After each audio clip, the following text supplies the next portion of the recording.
welcome to the Keeping It Real podcast, where we talk about real financial problems with real people and coming up with real solutions. I am Irene Meyer.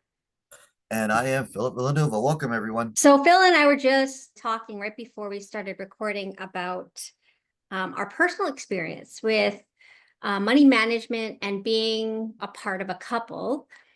And it's interesting because when I brought it up, and Phil, you can correct me if I'm wrong, you immediately thought of money management being part of a household where you live together and share finances. Then you even went further and said, oh, I don't know, it hasn't been long enough. And I'm quite surprised actually at why you said that first, like where you made it about a timeline, but you also made it about a situation, like a living situation. And I actually wanted you to expand on that if you're comfortable doing that. Okay. When you first posed the question on me and it was random and you threw it at me, I was just thinking if you were referring to couples, like actual, I don't mean dating couples. I thought you were referring to common law married, living together scenarios, is what I thought you were referring to. So I didn't quite know how to answer your question in the beginning because even though I was previously married, it was for a short time and the situation was a little different. So it was not, yeah, it threw me. The question threw me that way. Now, and since then, I haven't been common law or anything of that nature with anyone. I never applied financial strategies to a partnership with a girlfriend per se. Just because we are in that scenario, you're living separate lives, you're paying different bills, you're paying different mortgages, rents, whatever, two separate households, and you're financing within that household per se, right? That's where my mind went when you asked me that question initially. Does that answer your So is question? it different? Yeah, it does. No, totally. But it still brings up an interesting point. Do you think it's different now? It's interesting because in my last relation, I started going there. Actually, I started looking at both of our finances and figuring it out, but it was still doubled no matter no matter how you do it. She had her home and her household that she was paying for, and I had mine. Really trying to work out a budget between it still was individual in a way, not combined. Do you know what I mean? So it Yeah. wasn't calculating it into one household plan. And then she had her own separate life, right? She had her own children that she was taking care of. I had my own children, which with different needs and different responsibilities. So there was different variations there that it made it, yeah, it made it so that your finances couldn't be directed. You know what I mean? Even though I set her up with a financial strategy and I set myself up with a financial strategy, Huh. it was still separate with separate expenses, separate incomes. Do you know what I mean? Okay. Yeah, no, totally. And this is great. A great segue because, and I'm not, this is not all about Phil today, but it's interesting because I'm sure a lot of you guys out there who are watching this might be in a situation much Phil is describing where you're dating somebody living in two separate households, maybe even living in two separate households for quite some time because you have your own children, you have your own home, blah, blah, blah. But I think in relationships in general, I think you're dating, whether you're dating for a long time or not, the goal is to ultimately bring you together under the same roof. Now, I could be wrong, but you're not thinking about it when you're dating. The goal isn't just to, in this conversation, the goal isn't to just go from person to person. Most people who enter into relationships date to see where it goes. Okay. So the conversation around money, and you bring it up, you brought it up where you came up with a financial strategy for her, even though she was living in a separate household. Given where you were at in your relationship at the time, your knowledge of the financial industry, do you think it would have been different if you didn't have the financial knowledge?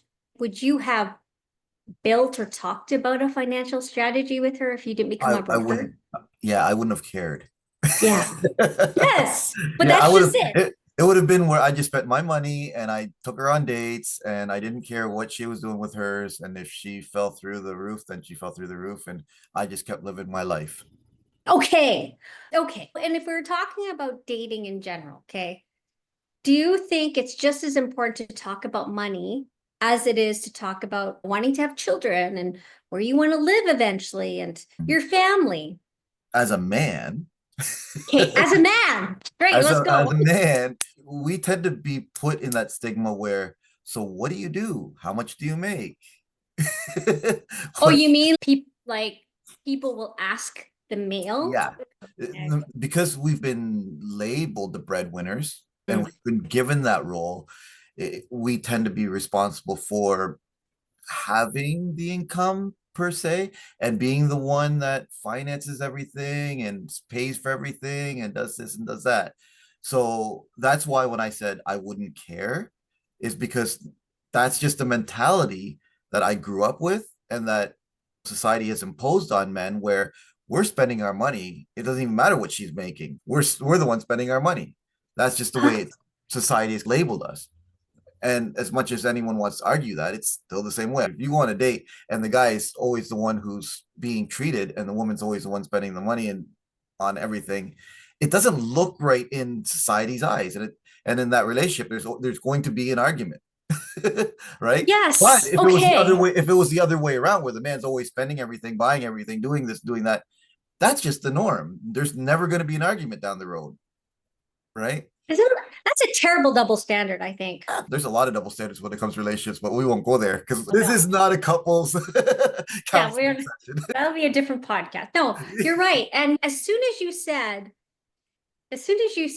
you go on dates and dates and the woman's paying for every date, I just cringed. I just felt, like I got angry. But Mhm. then you're right when you said if there was the other way around, like what society expects, where the man is paying for everything, I didn't feel angry. No, You know what I mean? But of course, it's a double standard, right? Like it's absolutely. just okay. So this is a great conversation, Phil. Again, it's not to put you under the microscope, but I'm sure you speak for a lot of men out there.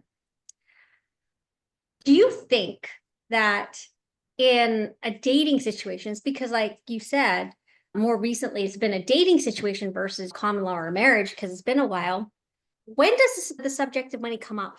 Like when now you know now you're a lot wiser, relationship wise, money wise. When would you like to ideally start talking about, maybe not start about money, but bring up Wow. the idea, the subject of finance?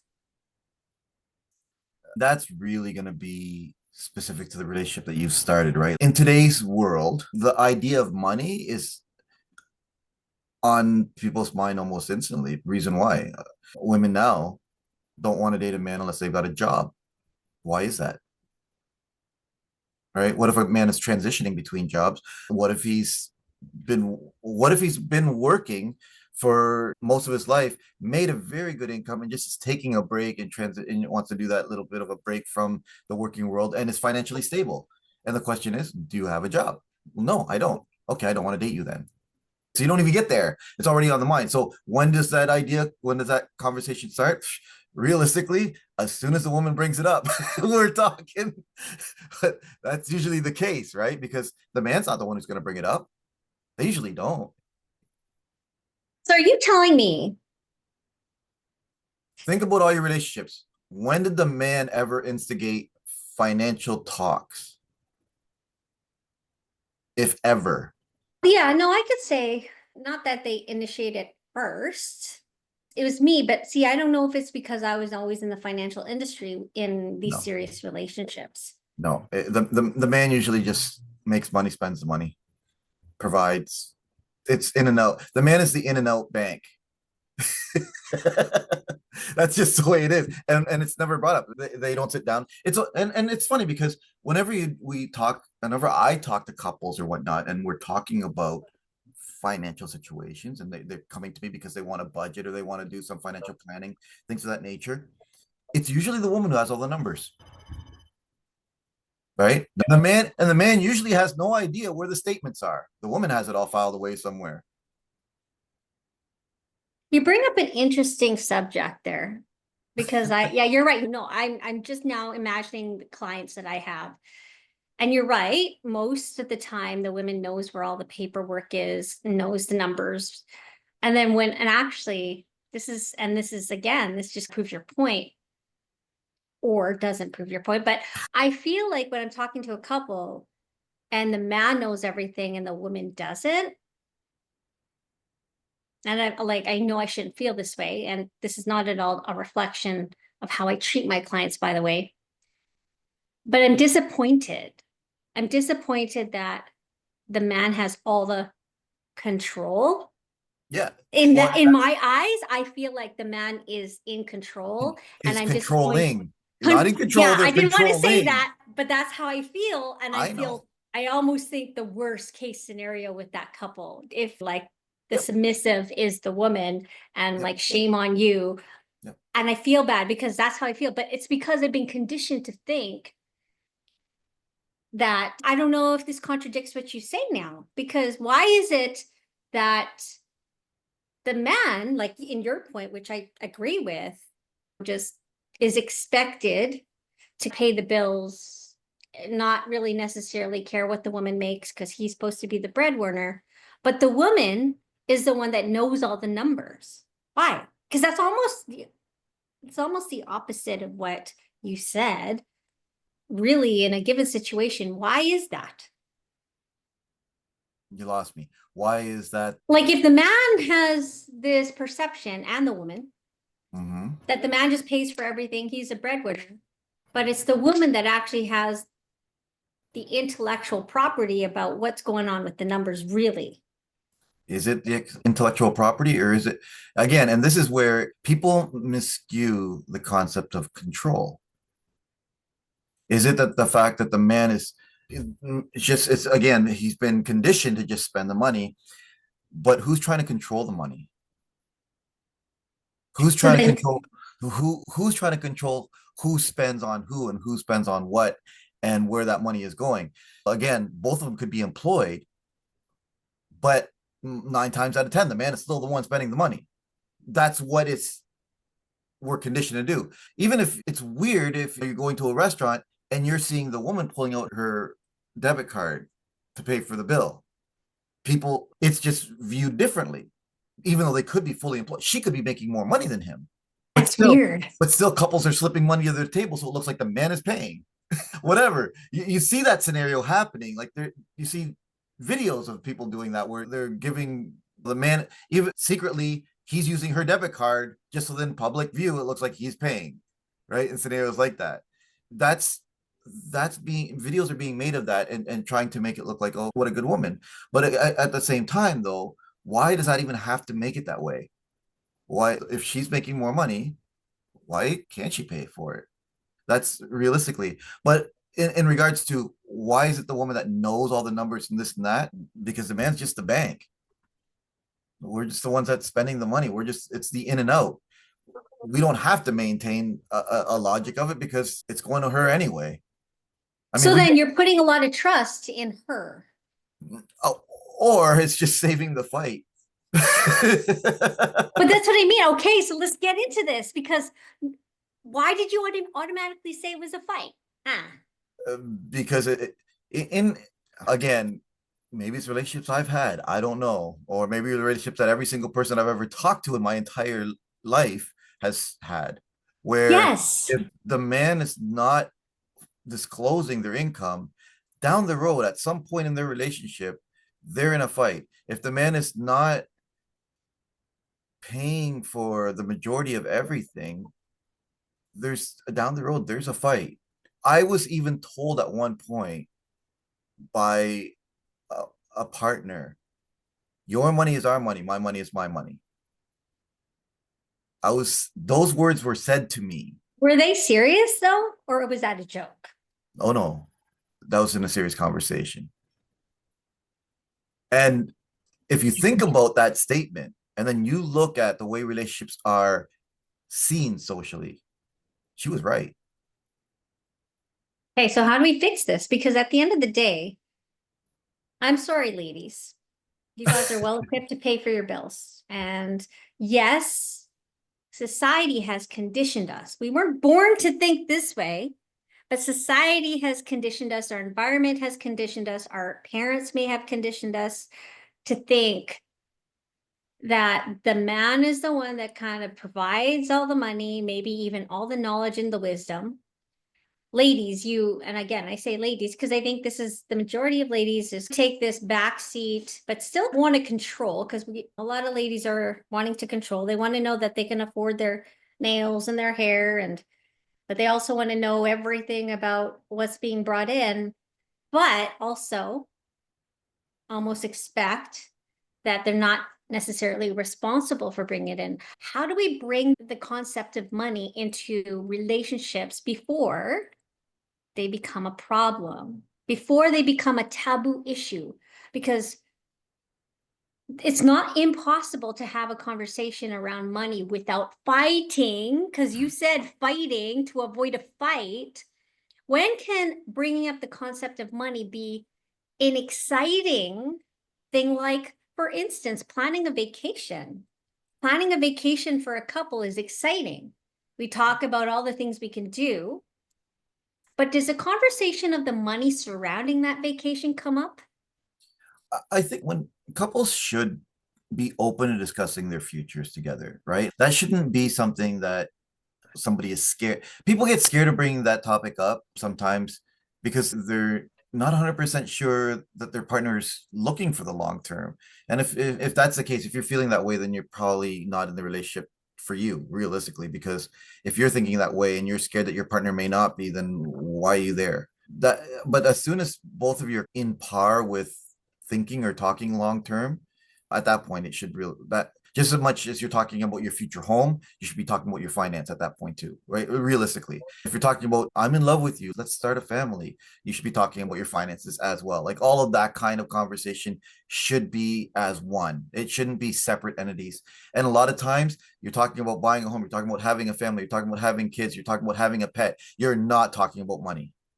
And you should be. No. And then you put all those things in place, and then you're starting to have financial problems, and now you start talking about money. Right. It's It's too kind of, late. yeah, it's way too late at that. Well, not way too late, but it's definitely too late. And then it becomes uncomfortable because now you've done what you've done, and you're like, shoot, we didn't actually plan for this. We just wanted Mhm. it and went for it and dealt with the ramifications after. And people don't realize how important having, and it's not about your partner having a job per se or having specific income. I'm going to marry a rich guy. No, it's got nothing to do with that. It's having a plan in place is what's important to be able to move forward together. Because if you think about it, a lot of relationship issues do stem from that financial comfort. She starts thinking, oh, this guy, he's not a provider, he's not doing this, he's not doing that. But that guy that just was talking to me having a coffee seemed like he looked pretty stable. Or that man is now, I can't provide the way I wanted to provide. I'm working, I'm busting my butt, I'm working 12 hours a day, and I still can't maintain the home. And now they're looking for comfort elsewhere. Their minds start to wander. They start looking at other avenues, and people look at instant gratification way too much. So what happens is they start looking for that thing that's making them feel good for the moment. Maybe it's a drink, maybe it's another partner, maybe it's whatever. They look for that instant gratification that's going to take them away from that world that's Right. causing that stress, when realistically that stress didn't even have to be there if they had that discussion when they Right. were talking about getting serious, Yeah. right? Yeah. We've both been in the situation where we've had long-term relationships. We've dated people long-term. I've been on short-term relationships as well. I don't know, but you feel if you've been on, when I say short-term, meaning you dated someone, it just didn't work out. But Mm. when does the conversation happen where it doesn't feel, again, if I were to bring, okay, so this is how I feel. If I were to bring up the prospect of money, I feel like he's going to think I'm a gold digger, but I'm also intelligent and like stable enough to know that I'm not a gold digger. And how do I not make him feel like I'm digging for gold, seeing, like Mhm. you said, making the man feel like she's only in it because I'm successful, or she's not going to like me because I feel unsuccessful. Do you know what I mean? How can a woman, and then maybe you can ask me the same question, how can a woman bring up a conversation about financial future plans without, Yeah, men aren't, I don't feel anyway from any man who is a man out there is not necessarily feeling threatened by a woman who wants to talk about money. When they think of a gold digger, they're thinking of that woman who wasn't vested in them until they show some kind of financial something. That's when they start thinking it's a gold digger. Not when a woman wants to sit down and talk about a strategy, a game plan, or something of that nature. Men are actually cool with that. Huh. Like they typically are. Like I know I've always been, right? Even before I got into this industry, if a woman wanted to sit down and talk about, let's figure out how we're going to start making some money with our money. Sure, we're okay with that. Men like talking about that. I don't know if it's at the left side, right side of the brain, but that you're talking numbers. Men like talking about numbers. Do they? Yeah, they do. Men like to put pieces of puzzles together. Think about that. Men like to put things together and create things that way. Like they like working with puzzles, strategies, and fixing things, if you will. So if they're trying to fix a financial plan together, they're okay with that. Now, if you're on date number two and you want to talk that way, and then they might be okay. Why are you wanting? You don't even know me yet.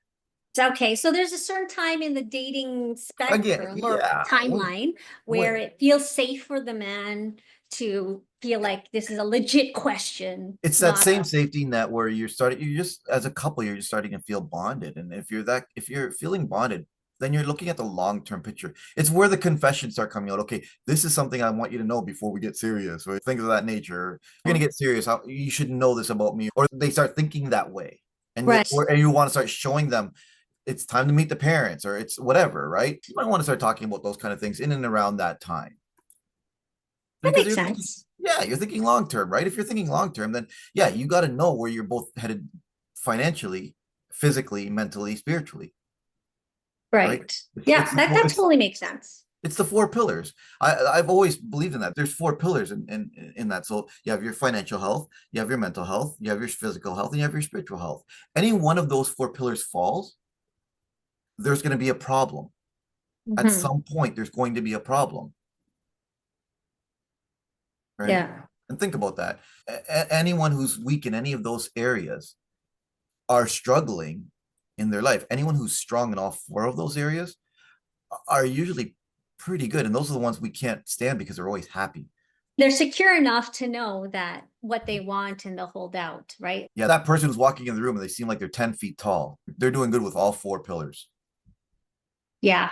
Okay, so let's talk about this then now, because we both have good life experience, I think, both in relationship wise, finance wise. We've both been through things. If you were going to start dating somebody, okay, and you didn't want to quite ask on the second date, but and I think you're a real stand-up guy, Phil. I respect you. So Phil's like one of those guys that you definitely, this is not a plug for Phil. Date Phil. No, no, no. This is like more like if you were looking for somebody who will treat you well, who has a good head on their shoulders, who's hardworking, treats their family well, treats people well, kind. Phil is that guy. Okay. So now we're speaking from Phil's point of view. In order for a woman to bring up, and assuming you feel the same way about her, let's say you're dating somebody, what would be a good way for her to bring up financial planning? How does somebody like you look at a woman and feel like I can bring this up safely too? Does that make sense? Because I think it's important for people to recognize signs, but also come to terms with the fact that it's going to come up. It needs to come up, not when you're married. Before you get married, you should bring up the prospect of where you guys lie financial wisdom wise and how you want to come together. That's a tough one because again, it's really individual. It depends on the person you've met, right? I honestly think that because there's going to be you there's that process of making one. You got to as soon as you start to feel again, it's the same answer. As soon as you start feeling like you think that this relationship should be moving in a more forward relationship, Yeah. right? At that point, you may want to have a serious talk about where you're headed in the relationship, what you're looking for. Because if you're thinking about getting serious with someone, you don't want, and I've made the mistake, we've all made the mistake where you're just going on emotion and you just go along with the ride, and now you're 2 years down the road and you realize, heck, we're headed in different directions. But now you've invested a couple of years into this relationship, and now you just want to maintain that couple. You don't want to lose that 2 years, so you keep going. But that fork on the road is now getting farther and farther apart. When you hit that fork in the road, where okay, we're thinking about moving forward, we have to choose where we're going in this fork of the road. Are we going in the same direction, or are we going different ways? That's the point where you have to sit down and have a conversation with each other about where you're going, what you're looking for, if all that kind of stuff. Goals, if a person has goals, if a person has direction in their life, all of that, it's something that you probably should set in the very beginning of the relationship. Because if they don't, if it's not the person who you want in regards to someone who has goals, or someone who has expectations for themselves, et cetera, et cetera. If it's not that kind of a person, you're not even going to get to the fork of the road. The Yeah. battle's going to start before then. Like, all of that is, you're breaking through different thresholds in a relationship. So first, there's going to be obviously a physical attraction. Then there's going to be an intellectual attraction, and then there's going to be the emotional, and all of that. Those are going to be the steps. We don't start dating someone just because, oh, like, they sound like a nice person. No, there's going to be a physical attraction in the beginning. So that's what makes us want to get to know them. And as much as that might sound shallow, it's not. That's the realistic, right? Oh, that's a good looking person. That's an attractive person. And then you start talking to them, right? Oh, you can communicate well with this person, right? There's a good conversation. The conversation is flowing. Okay, all of that starts to happen. And then now you're starting to do things together. Oh, we have common interests. We have the same activity level, right? Now, when it starts going from there, we like to do the same things, all of that kind of stuff. Now we start inviting each other to the home. If you didn't invite the first day, you start to see the home. Okay, so they maintain their home very similar, or it's at an acceptable level, or whatever, right? Like, all of these things start to happen, and then you start to think, this could be someone that I want to have a future relationship. Then you're having a dinner or whatever, and you say that kind of stuff. The it seems like things are going well between the two of us. Are you thinking like I'm thinking, that we have a good future ahead of us? Yeah, absolutely. Okay. Then at that point, you start talking about, what kind of things are you looking for in the future? What do you want? Because that's going to be, financial side will come up in that kind of a conversation. Does it though? It, Because I don't think and you guys comment if you guys agree or disagree, but when you start talking about like houses and children, you talk about all the activities you want your children to be in and where you'd like to retire even. I don't think the prospect of money comes up. I don't think someone says, how much do you think that's all going to cost? I don't, again, I could be totally lost and maybe it does come up more no, than often than not. no. The idea of it being expensive comes up, right? Yeah. That comes up, or kids cost a lot of money. They Yeah. talk about that kind of stuff, or they talk about, they'll say, if you're thinking about buying a home, do you want to have a big home or a small home? In those kind of conversations, and they say, I like the bungalow style, or whatever. They'll talk about that kind of thing, and then they talk. So they're not talking necessarily the amounts, or an actual monetary amount, as opposed to the concept of the level of what they want, Yeah. right? Now, that's where the problem is, right? Because realistically, at that point, everyone, I don't care what income level you're at, I don't care if you have nothing, everyone should have a financial advisor. Everyone, right? Not everyone gets that opportunity though, right? Because, and that's the difference. There are different kinds of financial advisors out there. There's some that are basing their clientele on income levels, and there's financial advisors that don't have that stipulation. Everyone can have one.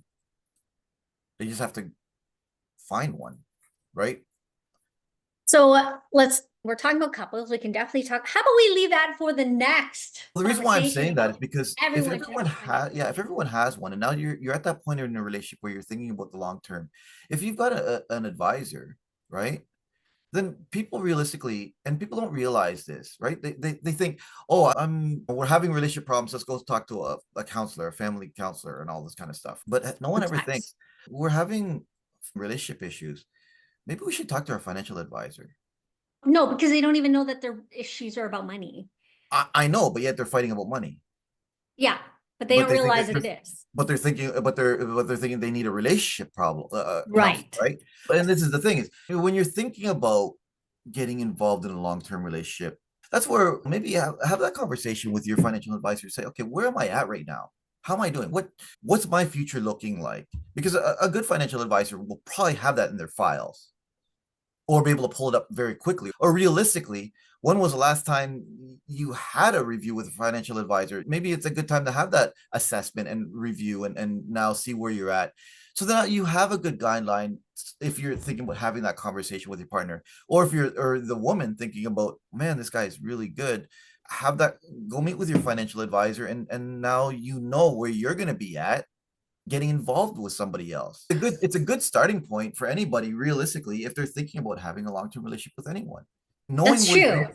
yeah, knowing where they're at financially and having a game plan for themselves financially if Yeah. you're thinking about getting into a long-term relationship. Oh, it totally is. Now you just brought up a really great subject, which we should probably dig into next time, Mm. is is if you aren't set yourself individually, then how do you expect to contribute to a partnership? Yeah. Right. In any, like in any situation, right? And you can think about that in any terms, not just financial, but Mm. financial is a big part of it. But like, just if you're not set individually, if you haven't taken care of yourself, then how do you expect to enter into a partnership where you're expected to not just take care of yourself, but to also consider another person or other persons? You might want kids, Mhm. right? So that I don't think people think about that until it happens, and then by then it might even be too late. But I really I don't think you actually answered my first question, Phil. So I'm going to come back to it. Okay. How does a woman, or for you, like how does a woman bring up the idea of money or financial planning with you if she's the one, if she's the one that you feel like, yeah, we can move forward? How can somebody bring up the prospect of money with you without it sounding like she might be a gold digger? Let's pretend you're like, yeah, I can see long-term potential here. How can somebody bring that up with you? Since you said men like numbers, you think that's cool. How can she just bring it up? Okay, in my past, they've just said it. They've just said, should we look at our stuff? Yeah, sure. That's how I can't remember exact wording that it was done to me. It has been brought up to me before, and I'm like, okay, sure. But when Not or even when, but how do they bring it up? Okay, so I'll just give you an example. If I was going to go into a relationship and I see a long-term potential, but see, the thing is that I can easily say it because I'm in the industry. So if they know what I do for a living and what I'm passionate about, they're going to understand why I brought it up. But not Mm. every woman is in this industry. Let's say they're like in the medical industry, but they care about finances. I really don't. I think you're putting too much of a stigma on it being difficult to bring the topic. It's not. What it is a topic that just doesn't come up. I don't know. I think I disagree there. I think people are brought up to think that talking about money is taboo. So you're saying that it's just not brought up. I'm like, yeah, is it not brought up because people feel uncomfortable? And I feel like because I've seen so many people in my line of work that actually felt uncomfortable. No word of a because lie. because Because, of when it's brought up. That oh no, yeah, but because I'm saying, they're bringing it up when there's a problem. But it's one of those things where if it's just not casual conversation. Okay, I remember one time I was at a cottage up north. There was what I want to say six strangers, me and my partner, and the rest of them were all strangers. They started talking about money like it was nothing. It came up and they started talking about it like everyone was talking about money, right? Like in regards to, I can't remember how it initially got brought up, but it was like just open conversation. People talk about money, right? It's just when they're talking intimate levels of money, then it's being brought up like a partnership. When they usually start discussing money, like actually discussing it, it's because there's a problem as opposed to just talking about it freely before it even became an issue. And that's the thing. It's not about how much you make. It's what you're doing with what you make. Right. So yeah. when you're talking about going on a trip, right? If you, I don't know if you can think back to when you were dating or just established your relationship, or even when you were married or whatnot, and you were making plans for a trip, right? You talked about how much that trip was going to cost, but did you talk about budgeting for it? Or people that you know, you might have, because again, you're in the industry, right? But think of people, do they actually budget for that trip, or they just plan on it and say, okay, we need to have this much money? But they don't. So what do they do? They just start putting money into the bank and kind of try and set money aside. But then they'll dip into it when they need to buy something or whatever. And now they just really don't have enough for that trip, but they're still going to go on it. Or they'll buy that ticket right away as soon as they're talking about it. And now they're struggling to be able to afford to actually go on this trip. There's no plan laid out now, No.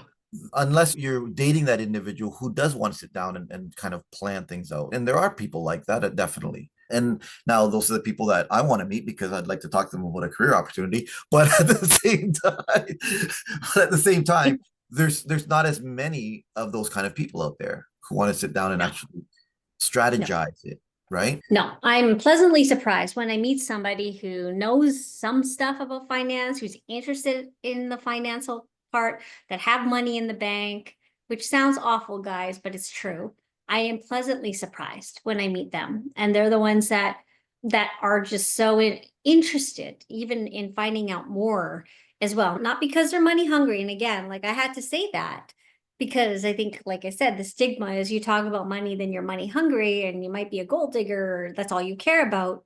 But it doesn't have to be that way. They just want to know that they're secure, that they're okay, that their family's okay. It's interesting you bring that up. I feel like this conversation, just like every conversation we have, can go on and on because we have so much to share and so many experiences to share. Guys, if you feel like there's value in what we had to say, continue to watch our podcast, subscribe, comment on our channel here. But this conversation needs to continue. I think this is a great time to end this because, like I said, this could go on, and I feel like this conversation could go on. What do you think, Phil? Absolutely. Yeah. Okay, perfect. Yeah, I'm Irene. We'll see you on the next episode. Have a great day, everybody. Awesome. Have a good day. Bye-bye.